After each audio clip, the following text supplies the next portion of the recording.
Audio 6 पुस्तक का नाम स्वर योग से दिव्य ज्ञान। लेखक आदरणीय वेदमूर्ति तपोनिष्ठ पंडित श्री राम शर्मा जी आचार्य। मन चाही संतान उत्पन्न करना। साधारणतः स्त्री से रजस्वला होने के चौथे दिन से लेकर 16वें दिन तक गर्भाधान के लिए उत्तम समझा जाता है। इसमें उत्तरोत्तर दिन ठीक रहता है।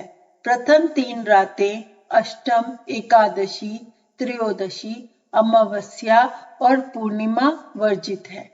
शास्त्रकारों का मत है कि राजस्वला होने से चौथी रात्रि में गर्भ रहने से अल्पायु तथा दरिद्री, छठी रात्रि में साधारण आयु वाला, अष्टवीं रात्रि में ऐश्वर्यशाली, 10वीं रात्रि में चतुर, 12वीं रात्रि में उत्तम, 14वीं रात्रि में उत्तम गुण संपन्न और 16वीं रात्रि में सर्वगुण संपन्न पुत्र उत्पन्न होता है और 5वीं रात्रि में संतान सुख वाली, 7वीं रात्रि में बंध्या, 9वीं रात्रि में ऐश्वर्यवर्ती, 11वीं रात्रि में दुष्चरिता, 13वीं रात्रि में वर्ण संकट संतान उत्पन्न करने वाली, 15वीं रात्रि में सौभाग्यवती अथवा राजपत्नी कन्या उत्पन्न होती है।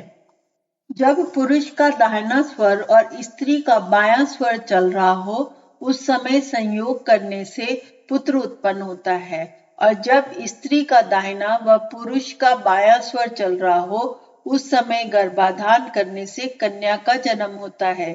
इसलिए पुत्र की इच्छा करने वाले पुरुष को बाएं करवट व कन्या की इच्छा करने वाले पुरुष को दाहिने करवट लेटने के उपरांत रतिकर्म करना चाहिए, जिससे इच्छित स्वर चलने लगे। जो भौतिक विज्ञानी स्वर शास्त्र के संबंध में अभी संदेह में हैं, वे भी इस बात को स्वीकार करते हैं कि काम क्रिया के समय यदि पुरुष बाएं करवट लेटे तो उसका दाहिना अंडकोश विशेष शक्तिमय हो जाता है। कामोत्तेजना होने पर अंडकोशों की नाड़ियों द्वारा ही शरीर की धातुओं में से वीर्य निकलने की क्रिया होती है। दही से घी निकालने के लिए जो कार्य रई करती है, वही वीर बनाने में अंडकोशों की नाड़ियां करती हैं। शरीर के दाहिने भाग में पुरुष तत्व के लक्षण विशेष मात्रा में पाए जाते हैं। दाहिने अंडकोश की नाड़ियां भी दाहिने ही अंग का बंधन अधिक करती हैं। तदनुसार वीर्य में भी पुरुष तत्व की मात्रा अधिक होती है। इसी प्रकार बाएं करवट लेटने पर जो संभोग किया जाता है, इससे पुत्र की उत्पत्ति होती है। इस अभिमत से भी स्वर शास्त्र के इस सिद्धांत की पुष्टि होती है। यदि पुरुष सूर्य स्वर में स्त्री संग करे और संग होते हुए सुषुम्ना स्वर बहने लगे, तो उस समय के गर्भाधान से अंगहीन कुरूप नपुंसक पुत्र पैदा होता है और गर्भ गिर भी जाता है। यदि ऋतु के आरंभ में पुरुष का सूर्य स्वर और जल तत्व हो और स्त्री का चंद्र स्वर व पृथ्वी तत्व हो एवं भोग के समय स्वर बदलते नहीं, तो बांझ के भी पुत्र होता है। यदि भोग काल में पुरुष का सूर्य स्वर चले और वीर्य स्वचलित होते ही चंद्र स्वर हो जाए, इस क्रम से स्त्री गर्भ धारण नहीं करेगी। अगर करेगी तो पुत्री होगी, पुत्र नहीं। यदि पुरुष के सूर्य स्वर में जल अथवा पृथ्वी तत्व मिला हो, तब गर्भाधान करने से धनवान एवं सुखी पुत्र उत्पन्न होता है। साथ ही स्त्री के चंद्र स्वर में पृथ्वी और वायु तत्व हो या अथवा नहीं। आकाश तत्व में भोग करने पर गर्भ नष्ट हो जाता है। यदि स्त्री के सूर्य स्वर में पृथ्वी, अग्नि व आकाश तत्व हो, तो भी गर्भ की हानि होती है। यदि पुरुष का चंद्र स्वर और स्त्री का दक्षिण स्वर चल रहा हो और जल तत्व एवं पृथ्वी तत्व जल का संजोग हो, तब गर्भाधान से कन्या उत्पन्न होती है। यदि सुषुम्ना नाड़ी चलने लगे अथवा सूर्य स्वर चल रहा हो और अग्नि तत्व का उदय हुआ हो, तो गर्भाधान करने से बांध्या भी संतानवती होती है। स्त्री पुरुष का यदि एक ही नाक से श्वास चलता हो, गर्भ नहीं रहता। वायु तत्व में गर्भाधान हो तो दुखी, जल तत्व में गर्भाधान हो तो दिशाओं में विख्यात और सुखी, अग्नि तत्व में गर्भाधान हो तो गर्भपात अथवा अल्पजीवी, और पृथ्वी तत्व में गर्भाधान हो तो भोगी, सुंदर और धनवान पुत्र उत्पन्न होता है। आकाश तत्व का गर्भाधान व्यर्थ जाता है। पृथ्वी तत्व में गर्भाधान हो तो पुत्र, और जल तत्व में गर्भाधान हो तो कन्या उत्पन्न होती है। शेष तत्वों में गर्भ रहे तो गर्भ की हानि व पैदा होते ही बालक की मृत्यु हो सकती है। स्वर योग से रोग निवारण। जैसे चूहे मरने पर संक्रामक रोग प्लेग के फैलने का भय होता है, उसी प्रकार जब बदन में अंगड़ाइयां आती हैं, हड़फूटन होती है, तो बुखार की सूचना मिलती है। छींके आरंभ होना जुखाम का नोटिस है। ऐसे लक्षणों के प्रकट होने पर रोग विशेष के आक्रमण की आशंका रहती है। शारीरिक रोग इस बात का चिन्ह है कि शरीर में कहीं कुछ न्यूनता या दुर्बलता है, अथवा भौतिक प्रकृति रोगों के स्पर्श के लिए कहीं से खुली हुई है, तभी तो रोग बाहर से हमारे अंदर आते हैं। जब ये आते हैं तभी यदि कोई इनके आने का अनुभव कर सके और इनके शरीर में प्रवेश करने से पहले ही रोक सकने की शक्ति और अभ्यास उसमें हो जाए तो मनुष्य रोग मुक्त रह सकता है। जब यह आक्रमण अंदर से उठता दिखाई देता है तो समझना चाहिए ये बाहर से आया हुआ रोग चेतना में प्रवेश करने से पहले पकड़ा नहीं जा सका।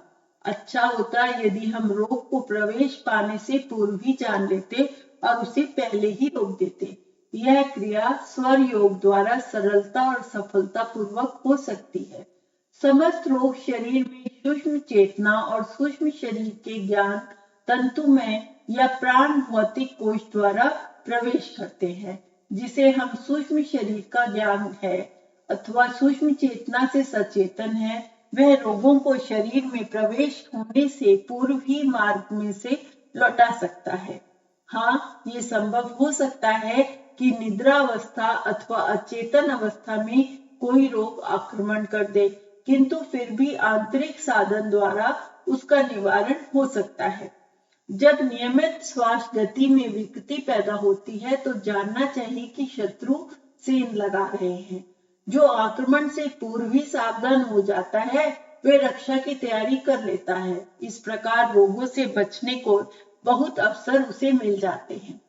जब स्वर में कुछ विकार पैदा होने लगे और नियमित समय अथवा गति के अंतर प्रतीत होने लगे तो सावधान हो जाना चाहिए और स्वरों को ठीक गति पर लाने का प्रयत्न करना चाहिए। स्वर बदलने के उपाय अन्यंत्र लिखे जा चुके हैं।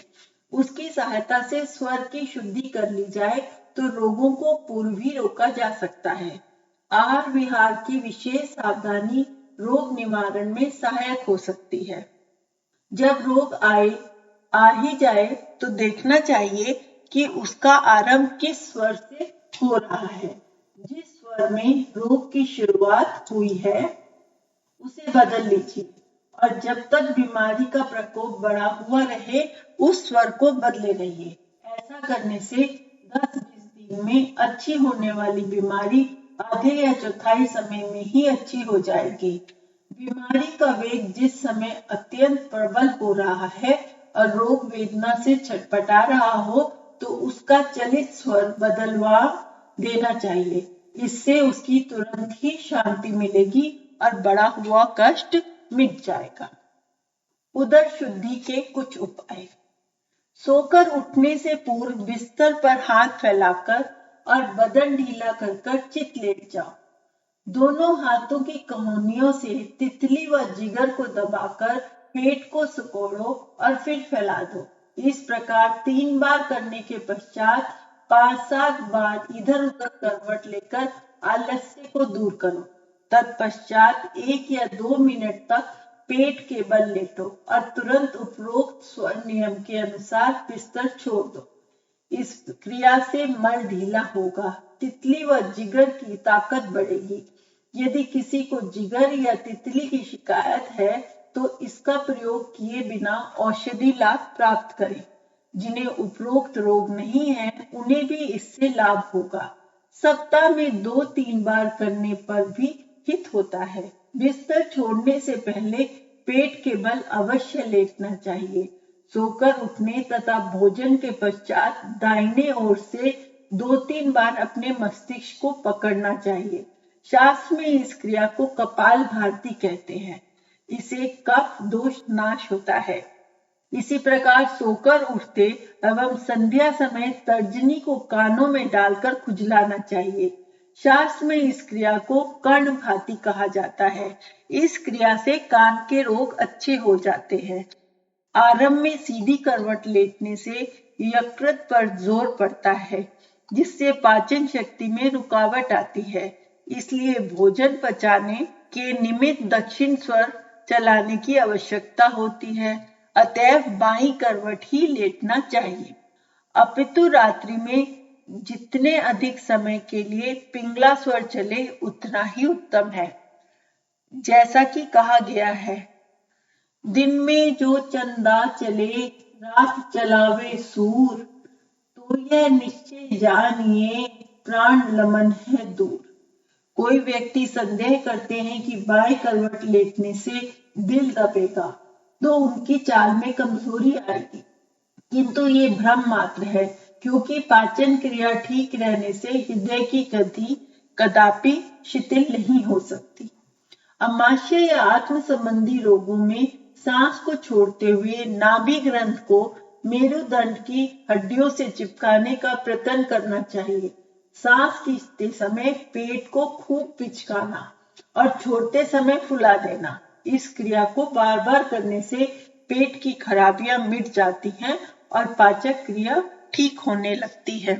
अपराजिता और मोलसिरी के कुछ पत्तों को हाथ में मसलकर किसी छोटे रुमाल में पोटली सी बनाएं और उसे बार बार सूंघते रहें तो विषम ज्वर बहुत जल्दी अच्छा हो जाता है। सिर पीड़ा या आधा सीसी या सिर दर्द के रोगों में नासिका द्वारा जल खींचना बहुत ही अच्छा होता है। इससे सिर के सब रोग अच्छे हो जाते हैं।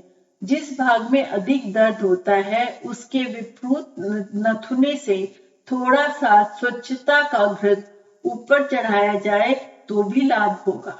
थकान, कड़ी मेहनत पर जब शरीर में थकान आ रही हो तो दाहिने करवट लेटे रहना चाहिए, जिससे बायां स्वर चलने लगे। इस प्रकार थकावट बहुत जल्दी दूर होगी। जीर्ण ज्वर, प्रातः और सायंकाल के समय नीम की पत्तियों को सूंघने से धातुगत और जीर्ण स्वर अच्छे हो जाते हैं। स्वर विज्ञान के अनुसार विभिन्न रोगों के अलग अलग जानकारी, निदान व चिकित्सा जानने की जरूरत नहीं है। देखना चाहिए कि कौन स्वर चलने के समय अधिक पीड़ा होती है, उसी को बदल देना चाहिए। इससे बीमारी के अनुकूल शरीर की जो स्थिति है वह बदल जाएगी। यदि आप दूसरों का इलाज करना है तो निदान कीजिए कि रोगों को चंद्र स्वर का विकार है अथवा सूर्य स्वर का। बीमारी से सर्दी की अधिकता होना चंद्र स्वर का और गर्मी की अधिकता होना सूर्य स्वर का दोष प्रकट करता है। कोई भी समझदार आदमी रोगों के लक्षण को देखकर आसानी से जान सकता है कि बीमारी सर्दी की है अथवा गर्मी की।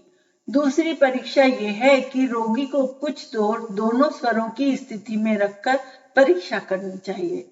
उसे जिससे अधिक अशांति मालूम पड़े वह स्वर भी विकार होना सूचित करता है। कई बार रोगियों का चित्त बड़ा बेचैन होता है और वे कुछ का ठीक निर्णय नहीं कर पाते। इसलिए सर्दी गर्मी के लक्षणों और रोगी के अनुमान में अंतर पड़ जाता है। ऐसी दशा में लक्षणों को ही प्रधानता देनी चाहिए एवं किस स्वर में पीड़ा बढ़ती है इसका निर्णय रोगी पे न छोड़कर स्वयं चिकित्सक को परीक्षा करके करना चाहिए। जब वह इस निश्चय हो जाए कि अमुक स्वर का विकार है तब उस निवारण का उपाय करना चाहिए।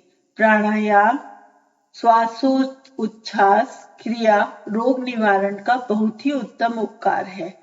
स्वर योग की इस अद्भुत क्रिया को भारतवासी अभी भूल चुके हैं, किंतु विदेशों में अब भी इसका प्रचलन है। डॉक्टर मैस्मर ने अपनी आविष्कृत मेस्मराइज्म विद्या पर इसका प्रयोग होता रहा है। इस युग में वैज्ञानिकों ने इसका पूरा अनुसंधान किया है और इसे पूर्णतः विज्ञान सम्मत बनाया है।